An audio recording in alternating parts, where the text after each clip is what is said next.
millionaires, there are two skills na dapat natin i-master. First skill is the sales skill.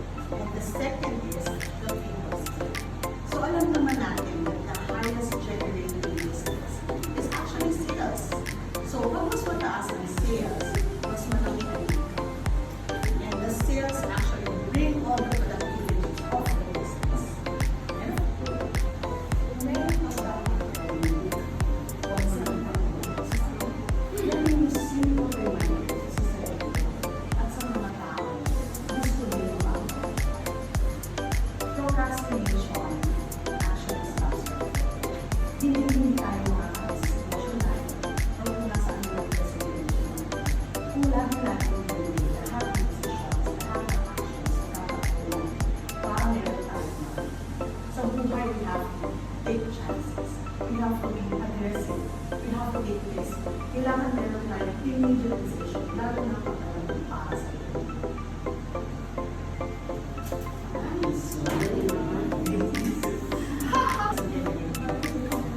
It's a business, right? The sales company. So, pag na-master ang pag mas mataas ang sales, of course, mas malaki. And this is because, as you know, people is very massive in any business.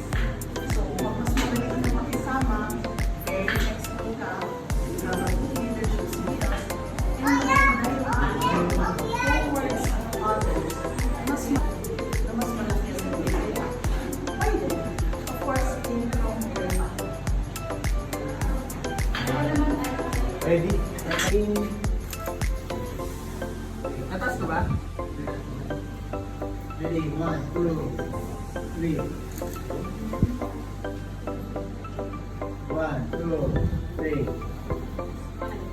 Tingin dito, bro. 1, 2, 3. 1, 2, 3.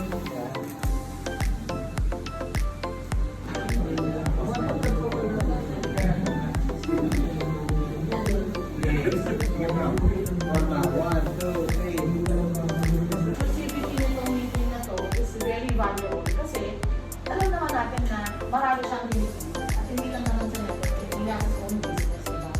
Pero regardless of that, yung alam yung gusto natin na pag umupo siya, alam natin kahit na marami siyang topic all over the place, sabi niya na, alam niya na, nakita niya naman. Pero given na parang lahat ng wisdom ay pumasok eh, no? Ang dami ko lang pala personally eh. Oo nga po, oo nga no, oo nga no. Which is very seldom na mangyari.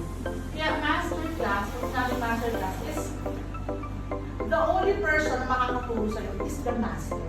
Diba? Kaya siya masterclass. Hindi pwede sabihin ko mag-masterclass ako, I'm not even a master of my own. Diba? So siya, kumbaga, way beyond na siya sa atin. So kumbaga yung values na meron siya, the wisdom na meron siya, unquestionable.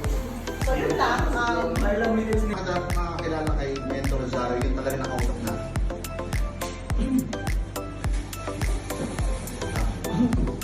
Hindi yung mismo nakita rin in person na one-on-one, parang gano'n. Wala pa, no? So, yun lang. Natarang tayo mga... so Sunday. So ibig sabihin, yung commitment niya just to give way for us. And later on, nakakabalik ko ng podcast. So kung meron pa palang hindi ang schedule, sabi ko, oo, sir, hindi ko meron rin pa okay lang yung so, kumbaga talagang, at ngayon ha, ang apple of the eye siguro rin ang sa akin kasi yung mga bago niyang kumbaga nasa umbrella. Hindi ko na rin, ano? Magaling yung apple of the eye na. Hindi ko sabi favorite tayo.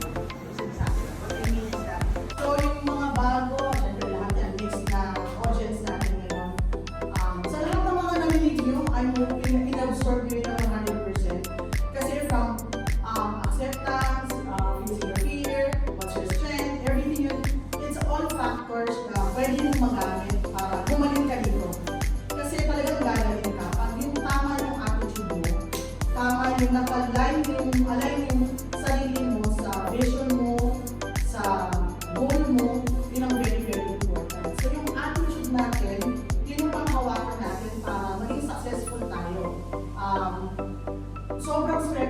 we're so blessed na may mga ganitong klase ng platform na pwede tayong matuto. Hindi lang sa mga downlines natin, hindi lang sa mga tao na kapaligid sa atin. But most importantly, yung mayroon talagang credibility to say what you have to possess as entrepreneur. Diba? Makabagong entrepreneur na katulad natin ng mga competitors, which is apply sa yung mga leaders na meron tayo ngayon.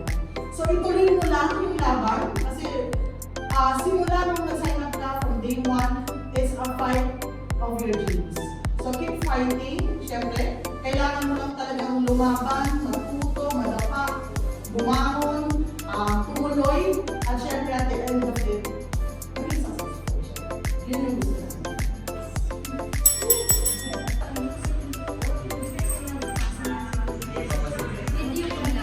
Ibang bansa, at sa Africa, and even sa Oceania, halos lahat ng mundo na nga po eh.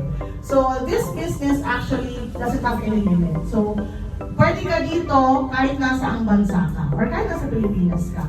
Now, nung nagsimula ako, nag-invite sa akin yung kapatid ko. Sinabi lang na saan kayo ng access ng company to log in. Bibigyan kayo ng username and password para doon nyo makikita kung ilang tao yung pumasok sa inyo, sino yung mga tao na yon, ilan ang pumasok na pera sa inyo, na komisyon nyo. Pwede nyo pong makuha anytime, anywhere yan. Okay? Maganda ba yon? Para kung merong online secretary. Continue to be with us today. We pray for the whole program, O God, that you continue to be the programmer of this event, O God. We also pray for the speakers, Sir Vic